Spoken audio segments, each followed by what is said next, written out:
Welcome everybody to Haylett RV. My name is Josh the RV Nerd, and coming in today, a beautiful little 16BHS Wolf Pup. This is an awesome, whether it's going to be a little starter family camper or a casual little camper. It's also something that can work for a lot of tow package SUVs.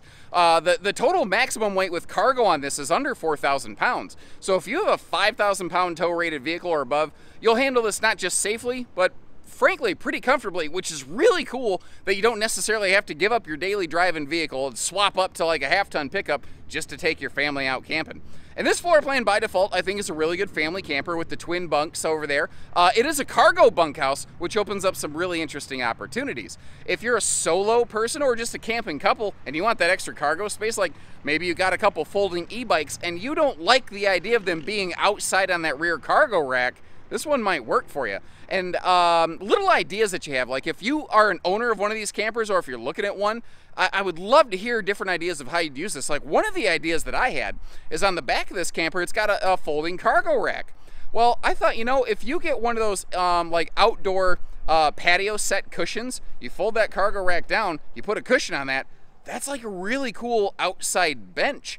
And then I started thinking, man, what if I put like a 10 by 10 easy up behind this thing and I had my own little cool bench screen room in the back? It's such a small camper, but you could pack all of that stuff in it so easily and basically expand on the concept of like an outdoor room to really maximize your campsite space. Now we carry this one both in standard series that you're looking at here and in black label edition. I'll leave you a link in the video description. You can check that out. And as we go through, please leave me a couple comments. Let me know the things you like, things maybe you'd like to see different, any concerns you have, and I'm going to try to point out a couple of those potential concerns for you and maybe some ways around them where possible as we go. So if you see something you're not sure about, hang on just a little bit. I might have an answer for you. And if you appreciate that kind of good info that we give you, make sure you hit the like button on our video and subscribe if you haven't. And did I say subscribe? Huh? Starting right up top of that full-size roof air and set into the 6.5 foot tall ceiling space. So we work our way down here. I want to take a look at the window coverage on this. The full viewing window in the entry door doesn't open for airflow, but that's a screen door. If you want airflow, you're going to leave it open for screen mode. So I'm not going to knock them for that. But the bedside window, the dinette side window, they have an airflow mate window basically directly across from them. And pardon me as I sit down nice and slowly to try to not make you motion sick here. Well, a couple reasons I like to sit down at the seats is like I'm tall, so I forget to do things like look under those overhead cabinets where you see some power outlets up there. Just, I don't know, sometimes knowing those kind of handy little details is a useful feature to me. Now the TV setup in this is definitely very minimal, and I think though that's fine in a trailer like this. It's not a big like triple slide full-time luxury fifth wheel where you're gonna sit inside and watch TV a lot. I think this is about going outside, connecting with your family, reconnecting with nature a little bit, you know. Inside here, our job is to really sleep and feed everybody. And on that note, I want to tell you that this is a Camp Queen. It's a 60 wide by 74 inch long Camp Queen, but you have basically just a hollow headboard up here. Like if I squish this mattress down a little bit, you see how there's nothing in there. Well, if you pull that out, because you notice how the power outlets are actually mounted in the sidewall right here, which is actually one of the benefits of a stick and tin trailer. Well, you could put a 60 by 80 True Queen in here, and about half of these that I see come in on trade in the used market have that exact modification done for taller people. Now, I'm a side sleeper, so Camp Queen actually still works for me despite my height. I tend to curl up in the fetal position in like a little bit of a ball. Frankly, if we take a look down here, that has a double strut easy lift bed. You could shove me under that thing. You could shove me in the cargo bunk space that we're going to see later. I'm not real picky. Now, as I've gotten older, I'm certainly going to wake up with a crick in my neck, and I'm not going to be able to turn my head left to merge into traffic. But that's when you just send it and you say, Jesus, take the wheel. Corporate McStuffy Pants over here has advised me that I need to tell you, you should never merge into traffic without looking, something about liability and lawsuits. I don't know. Now, normally I'd flip around and take a look at the dinette. I thought, you know what, let's take a look at the kitchen space over here. I'm trying to switch things up a little bit, just keep you guessing, kind of like I keep my body guessing with my diet. It's always wondering what kind of garbage is this guy gonna shovel into his mouth today. Pardon my shoes, by the way. I'm doing a Luke knee walker maneuver over here on the bed, and I didn't feel it appropriate to grind my shoes into somebody else's mattress and bedding, so apologies for the consideration. Now, we open these big doors down here. I always try to be fair. This is a nice kitchen for a small camper. It does suffer from a complete lack of drawers, though. Now, I could definitely get like a little utensil organizer, and I get it. There's ways around it that, frankly, are very inexpensive, that are dollar store solutions. I don't know. I think maybe one drawer would be nice. I don't know. I'm not sure what's under that stovetop. Maybe there's even a tiny pocket there for just a tiny drawer. Not sure. Over here, we've got the Cherokee Total Control, as our friend Prince would call it. It has this cool little motion sensor where if you do the Danielson wax on, wax off maneuver, you see how it kicks itself right on here. It's our systems monitor. We could open and close the awning here. I mean, it could do a lot of different things. And obviously, I'm a rebel because I am not removing that film before use. Watch this. Ha ha. Ha ha. By the way, these little scan me jobs over here will connect you also not just to this, but the LCI Insight backup camera that is equipped on this RV. And what do you think about the gold poles, the gold hardware on this versus like a silver? I don't know. I kind of like it. It has like a very stately sort of feel. I'm trying to get better about my home and garden TV stuff, but I'm not that great at it yet. Standard giant 10.7 cubic foot 12 volt DC compressor fridge. And then down below you see a little handy red switch battery disconnect next to that converter. The disconnect, and as we get up here above the stereo, those are parts of the Juice Pack battery tending solar package. So this thing right here, your charge controller is mounted in the front compartment. We actually briefly saw that when I lifted the bed. Think of that like your fuel gauge. Like this thing has a digital fuel gauge, in a sense, telling you how much lightning is left in those batteries, as opposed to the fuel gauge in your car, which tells you how many liquid dinosaurs you have yet to consume. All of the countertops in this, by the way, are a sealed edge press membrane material. The benefit there is, like, if somebody happens to spill something, it's not real hard to clean up or anything like that. Oh, I'm missing something over here. I'm sorry, because I'm out of my regular rotation. Up in this corner, up in here, we have ourselves a little LCI Wi-Fi hotspot prep point. So there's a specific little module you can plug into that if you're looking for some mobile data access. A little camper like this, I don't know, maybe you're going to turn it into a little mini office back there in that corner, but I don't know that I'd have to worry too much about it. You see we've got the pleated privacy shades down here. The dinette can fold down into a sleeper, and if we pop below that using our X-ray vision, we can see there is full storage underneath those dinette benches, which is something that gives me an idea. I've asked feedback on this before, and I'll probably keep asking until some manufacturer does it. What do you think about this? Like, there's nothing wrong with a dinette. Dinettes work great. It feels like the right thing in a bunkhouse. We want to sit down, we want to eat together, but you can only really sit two people there. If instead of a dinette, this had like a jackknife sofa, or even just a bench with a cushion that you would sit on, because that's frankly all a dinette is just a bench with a cushion on it. And then, like, if instead of a pedestal table, if that has a free-floating table, what would you think about that? What would you think about a sofa or at least a bench option in one of these? It could still have storage below it. And basically, the cargo bunkhouse space here could theoretically pass under the sofa all the way up to the headboard area of the bed here to have a really long cargo area, which could be very cool for things like golf clubs, fishing poles, something like that, your pet snake, I don't know. And Corporate McStuffy Pants has made another announcement. He has advised me to advise you that no, I am not allowed to refer to that as the Jake the Snake Wrestling Edition. Evidently, again, some copyright things. Each bunk, by the way, this is very cool, I think, has its own light and its own set of USB plugs, which on those rainy days is super, super handy. Now, the door is not wanting to stay open for me due to the fact that the RV is not level currently. The bathroom is as basic as it gets, but it is at least what's called a dry bath, where it's a separate toilet and shower. And I'll tell you what, because like the toilet's next to the shower for sure, but because it's a shower curtain, it allowed them to like give you all of the shoulder and hip room you could really imagine. Frankly, it's better than some fifth wheels I've seen. Now the walls in this are rather blank, but it's perfect if you want to add like a towel bar or something, and it gives me an excellent opportunity to showcase the plastic T-molding that they're using here and in the ceiling panels. Let me back up a little bit, show you one of those.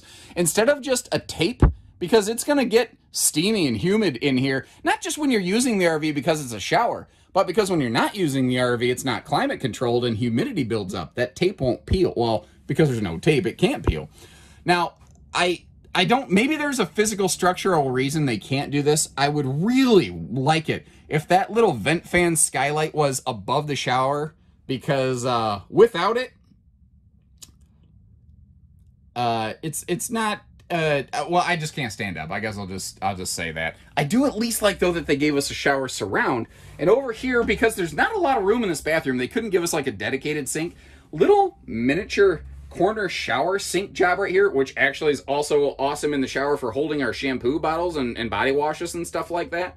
The shower head up here, you can actually dismount, and that can basically, if I'm not left-handed, How weird is it that, like, I can type like a banshee, left and right-handed, like I'm ambidextrous, but I try to do something like this, and my hand's like, nope, I don't do that.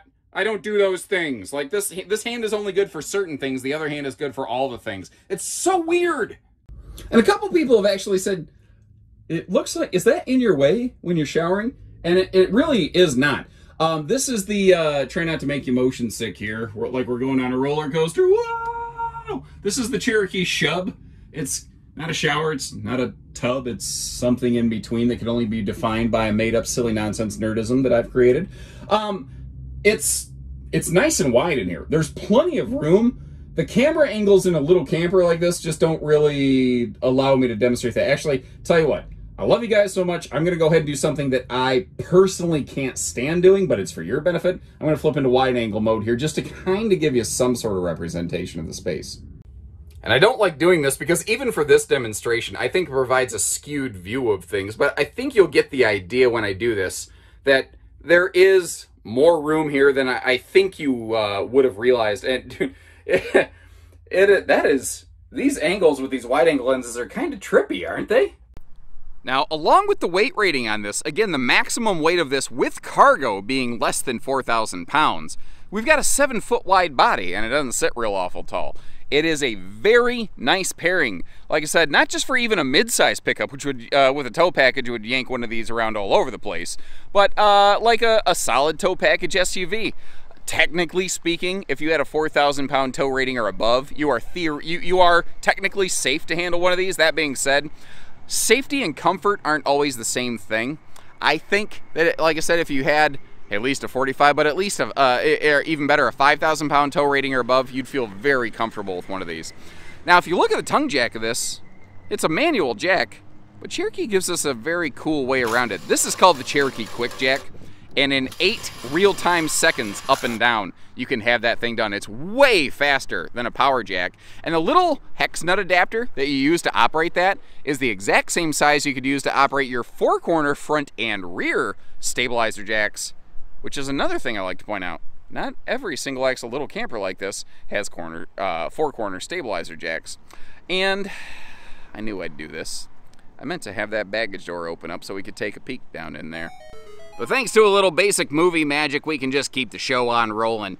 We have a large compartment down here, and it is not a full pass-through, but remember, you can lift the bed to get to everything down here very easily. You might go, why didn't they make it a full pass-through? Other guys do that. Sure, they do, but they don't have things like the water heater and an outside shower under the headboard area of the bed on the opposite side there. Instead, they will tend to move those things where the cargo bunkhouse on this one's located. So it's literally because this RV does not have a full pass-through that we gain the benefit of the cargo bunkhouse. So everything is always a push-pull exchange. You saw you got a little propane cooker hooker right down there, and I like that it's close enough to the awning. If you have a longer propane hose, you could put it under the awning, but you could also not cook under the awning.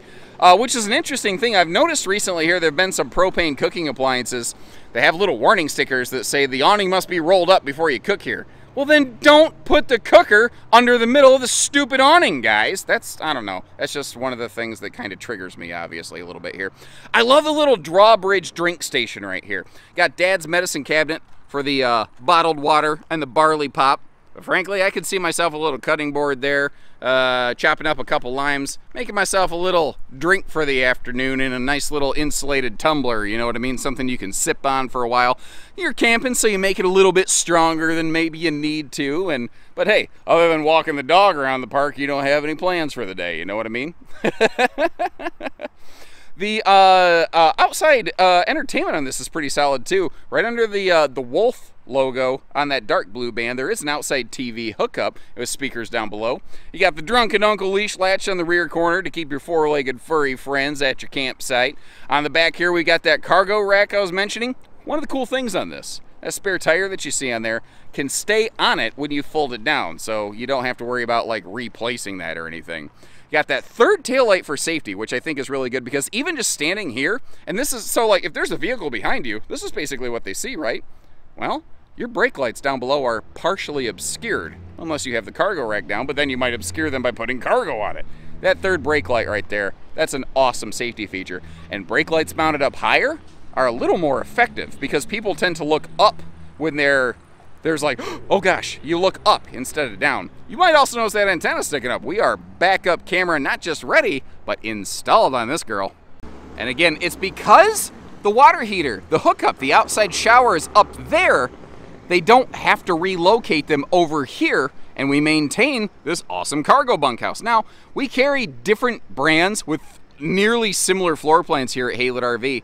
Like the Jayco J-Flight version of this, the Coachman Apex that we carry, they're not cargo bunkhouses. The Geo Pro, the J Feather, they are. So, you know, basically whatever you're looking for, we got it in multiple different various ways. You want laminated, you want Asdel, you want stick and tin, you want fiberglass, hybrid construction. We got all that. But I really like looking at this because even where they don't expect you to look like the bottom of a bunk, see how Cherokee's using some nicer components here. They used to use a lot of OSB, and other than the roof decking, Cherokee doesn't use a lot of OSB on these anymore. They've actually, because they've grown so much in popularity, they are able to kind of demand a more prime material for more of their build construction stuff, which it's been very cool watching Cherokee grow and succeed over the years. I count myself very fortunate that we're a Cherokee dealer, especially as they've grown, you know. Now, there is a deadbolt latch for that mother-in-law suite back there. You know what? Just to give you an idea, you're kind of curious, like I can flash a camera, but how big is that space really? Check this out. Well, if it's my fat butt. Also, it's kind of cool that the bunk light up here that we saw earlier, it can actually double as a cargo light when you're using it in cargo mode. Man, we got the sun low in the sky today. We're sorry about the little bit of lens flare right there. Now, I mentioned construction stuff. What am I talking about? Well, when you're in a narrow body camper like this, most brands, even plywood using brands, tend to shift to an OSB floor deck just because narrow body plywood's a little bit harder to get. Cherokee still uses the same 5/8 tongue and groove plywood floor decking here, the same 12-inch on center floor studs, 16-inch on center average wall studs and roof studs, or trusses as it were, and a 3/8, and it is OSB on the roof though, but walkable deck. And I mean, that's the same as their big triple slide travel trailers. You're getting the same construction here on these little guys. That's part of the reason, if you look at this model, it used to weigh closer to 3,000 pounds in years past. Cherokee's bulked up the construction in a couple areas to help this thing hold together better. It has added a couple pounds, but I think you're getting a superior product as a result. So once again, I will leave you a link to the Black Label version of this in the description. I would really appreciate it if you took a look at that, if you haven't already, and on either video, let me know which way would you go and why. I know I ask that a lot, but that information is really valuable to me. Although, that being said, we seem to get a lot of split info. Some people say, man, I just love the look of that Black Label. Some people say, I'd rather save the weight and the cost and stick with the standard series here. And here's another thought. Which way should you go? Are you an introvert or an extrovert? If you're an introvert, you should go with this one because it just looks like a normal camper. Everyone tends to leave you alone. You pull into a campground with a bunch of other people with that smexy Black Label, expect a couple knocks on the door, because people want to see what that little thing looks like on the inside. So there's maybe another thing you hadn't considered on one of those. Little pro tip from your Uncle Josh over here at Haylett RV. Remember, we're family owned and operated. We don't do hidden dealer fees. Folks, we'd sure love to work with you when you're ready. So take care, stay safe, have fun, and happy Haylett camping, everyone.